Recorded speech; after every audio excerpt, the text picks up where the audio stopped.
Halo, Assalamualaikum warahmatullahi wabarakatuh. Selamat datang kembali di channel kita PCAI FSPB DKI Jakarta. Kawan-kawan jangan lupa subscribe dan share channel ini jika dirasa bermanfaat. Insya Allah bermanfaat. Nah, sebelum kita mulai, ngopi dulu.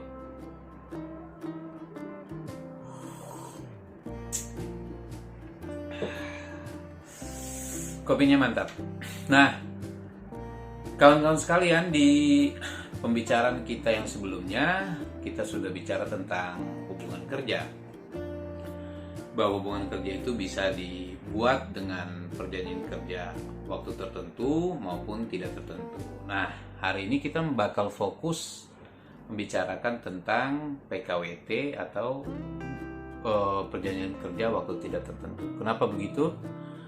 Karena kalau sudah bicara PKWTT atau karyawan tetap, PKWTT itu perjanjian kerja waktu tidak tertentu atau karyawan tetap, kartap, atau permanen.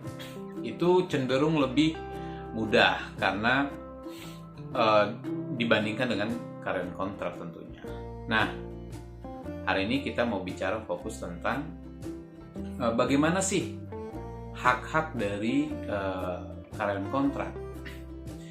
Nah, teman-teman, kalau kita mengacu pada Undang-Undang Nomor 13 Tahun 2003 tentang Ketenagakerjaan, Pasal 59 itu, kita melihat bahwa negara dalam hal ini sudah sangat baik, kita bilang ya, sudah sangat baik karena memperhatikan sekali hak-hak pekerja kontrak. Di Pasal 59 pada Undang-Undang 13 tahun 2003 tersebut, benar-benar kalau kita baca diatur bagaimana mekanisme terhadap penerapan atau pemberlakuan perjanjian kerja waktu tertentu ini di suatu perusahaan. Nah, kenapa hal ini begitu penting bagi kita? Karena begini teman-teman, kita nggak kebayang bahwa kawan-kawan kontrak atau pekerja kontrak dipekerjakan dengan sistem kontrak berkepanjangan, misalkan setahun, 2 tahun, 3 tahun, bahkan kita pernah menemukan kasus di mana karyawan kontrak dipekerjakan sampai 7 bahkan 9 tahun. Ini sangat-sangat memprihatinkan karena pasca akhirnya mereka diputus hubungan kerjanya, usia mereka itu sudah sangat tua, bisa mungkin 35 tahun, sehingga peluang mereka untuk mencari kerja lagi jelas sangat sulit. Nah, baik, kita kembali ke aturan berkenaan tentang PKWT ini.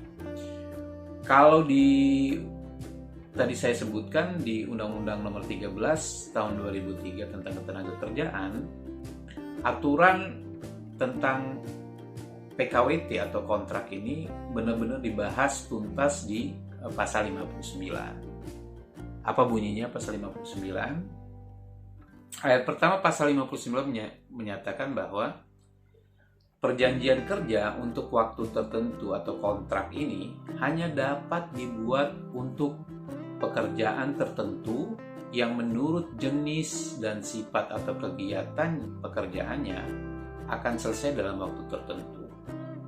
Yaitu apa? A. Pekerjaan yang sekali selesai atau yang sementara sifatnya. Nah, kalau baru di ayat pertama saja di undang-undang ini jelas banget bahwa kontrak hanya bisa diberlakukan untuk pekerjaan-pekerjaan yang sifatnya sementara, yang sekali selesai. Jadi nggak bisa misalkan pekerjaan yang sudah kontinu bertahun-tahun sampai kurang lebih sampai 9 tahun yang pernah kita lihat itu diberlakukan. Nah, ini kalau kita acuannya di 13/2003 ini dahsyat sekali. Artinya banyak karyawan kontrak yang sebenarnya pada hari ini terlanggar hak-haknya. Yang B-nya, pekerjaan yang diperkirakan penyelesaiannya dalam waktu yang tidak terlalu lama dan paling lama 3 tahun. Artinya kontrak hanya bisa diberlakukan lewat ketentuan undang-undang ini untuk pekerjaan yang maksimal penyelesaiannya 3 tahun. Contoh bangun gedung, ya kan, bangun gedung diperkirakan hanya 3 tahun, baru bisa dikontrak pekerjaannya. Tapi kalau ternyata bangun gedungnya sampai 9 tahun, ya harus dikartan, dipermanenkan.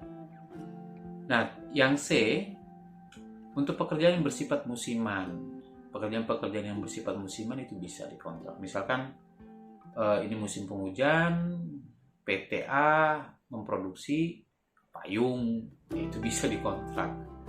Nah, kalau ternyata musimnya memang musim penghujan selamanya, saya pikir hemat kita itu harus dijadikan karta. Yang D, pekerjaan yang berhubungan dengan produk baru, kegiatan baru atau produk tambahan. Nah, ini berlaku misalkan di pabrikan-pabrikan otomotif, dia mengeluarkan varian baru bisa dikontrak karyawannya. Itu, nah, baru poin D. Nah, di ayat 2-nya disebutkan di pasal 59 ini, perjanjian kerja untuk waktu tertentu tidak dapat diadakan untuk pekerjaan yang sifatnya tetap. Jelas sekali kawan-kawan, bahwa untuk pekerjaan yang sifatnya tetap, continue bertahun-tahun, PKWT tidak bisa diterapkan. Jadi sangat salah jika perusahaan mengontrak karyawan sampai bertahun-tahun, lebih dari 3 tahun, artinya melanggar ketentuan pasal ini. Yang ketiga, perjanjian kerja untuk waktu tertentu dapat diperpanjang atau diperbaharui. Ketiga tadi, ketika unsur-unsur bahwa ini produk baru, musiman, bla bla bla itu terpenuhi, PKWT bisa diberlakukan dan dia dapat diperpanjang tentunya, dapat diperpanjang. Kemudian PKWT tadi yang didasarkan atas jangka waktu tertentu tadi dapat diadakan untuk paling lama 2 tahun dan hanya boleh diperpanjang 1 kali. Jadi kontrak itu kalau berdasarkan pasal ini, dia dapat dilakukan paling lama 2 tahun untuk 1 kali kontrak, kemudian diperpanjang untuk 1 tahun dengan tentunya masa pemberitahuan yang 7 hari itu secara tertulis. Nah, kemudian di ayat 5 disebutkan pengusaha yang bermaksud memperpanjang perjanjian kerja waktu tertentu paling lama 7 hari sebelum perjanjian kerja waktu tertentu berakhir telah memberitahukan maksudnya secara tertulis kepada buruh yang bersangkutan. Nah, ini memang berkenaan dengan supaya paling enggak pekerja kontrak tadi bersiap-siap ya, karena dia akan diputus gitu kan. Jadi minimal 7 hari sudah diberitahukan. Nah, yang pasal ke-6, ayat ke-6, perjanjian kerja waktu tertentu hanya dapat diadakan setelah melebihi masa tenggang waktu 30 hari berakhirnya perjanjian. Nah, ini dapat pembaharuan kawan-kawan. Tapi bukan itu sih pokok poinnya. Untuk kawan-kawan pekerja kontrak, saya mau bacakan pas ayat ke-7-nya. Ayat ke-7-nya berbunyi, perjanjian kerja untuk waktu tertentu yang tidak memenuhi ketentuan sebagaimana dimaksud pada ayat 1, 2, 4, 5, dan 6 tadi, maka demi hukum berubah menjadi PKWTT atau karyawan tetap. Artinya apa? Misalkan begini, saya bekerja di perusahaan A, kemudian saya dikontrak, lalu saya dipekerjakan di posisi operator pabrik ya, misalkan anggaplah perusahaan obat misalkan, saya dipekerjakan sebagai operator mesin obatnya misalkan, tapi saya posisinya dikontrak, kemudian saya bekerja bertahun-tahun. Nah, dari sini aja kita udah bisa menganalisa bahwa posisi saya dengan di posisi dikontrak oleh perusahaan itu jelas sudah salah perusahaannya. Karena apa? Perusahaan obat tempat saya bekerja, pekerjaan itu bersifat tetap. bukan musiman, bukan apa, bukan produk baru. Nah, dengan dikuncinya di pasal 7 bahwa ketika itu terlanggar berubah menjadi PKWT, otomatis saya bisa meminta hak saya kepada perusahaan bahwa saya harus dijadikan karyawan tetap. Nah, kasus-kasus semacam ini beberapa kali sudah kita tangani di Pengadilan Hubungan Industrial,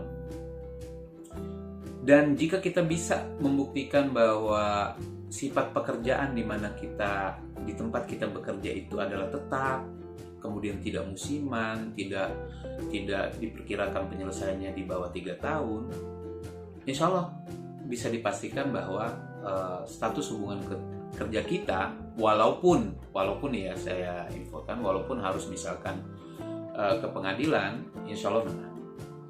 Kita bisa beberapa kali, alhamdulillah putusan pengadilan menyatakan berubah status hubungan kerjanya dari karyawan kontrak menjadi tetap, dan masa kerjanya dihitung itu sejak awal kita bekerja di PT tersebut. Nah, teman-teman, ini kurang lebih sekelumit pengantar tentang PKWT atau karyawan kontrak.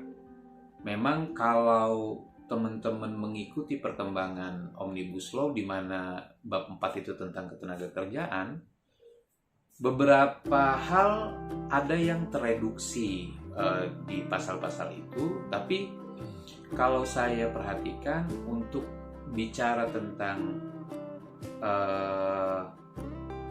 pekerjaan ini sifatnya tetap apa segala macam itu masih diakomodir di Ciptaker. Memang kalau bicara masa panjangnya kayak tadi kontrak, kalau misalkan dia sah kontraknya itu bisa yang ditentukan undang-undang di 13 tahun 2003 itu kan 3 tahun. Kalau yang di Ciptaker itu menjadi 5 tahun memang. Kemudian memang tidak ada ketentuan yang menyebutkan langsung bahwa ketika itu terlanggar berubah menjadi PKWT. Tapi saya bisa insya Allah kita tetap harus yakin bahwa untuk hal-hal yang nanti terlanggar, kalaupun kita nanti kejar ke pengadilan sudah bisa. Kawan-kawan sekalian, demikian kurang lebih pengantar tentang karyawan kontrak atau PKWTT. Nah, kita bisa banyak berdiskusi nanti di kolom komentar bagi kawan-kawan yang mungkin terkena masalah di kasus kontrak. Nah, mudah-mudahan di pertemuan berikutnya kita akan bisa bicara tentang, contohnya begini, Bang, gimana caranya saya nih, misalkan saya karyawan kontrak, kemudian saya merasa bahwa dengan ketentuan undang-undang hak-hak saya dilanggar, kemudian saya diputus sepihak. Nah, kira-kira bagaimana cara saya berperkara, misalkan dengan kondisi hari ini saya sudah tidak dapat upah atau apa. Nanti kita akan diskusi di pertemuan berikutnya bagaimana cara kita mengadvokasi diri kita, khususnya karena ini kita bicara karyawan kontrak, khususnya tentang status hubungan kerja yang PKWT ini. Ya, mudah-mudahan umur panjang, tetap semangat kawan-kawan. Sebagai penutup, kita seruput dulu kopinya. Terima kasih. Salam pekerja.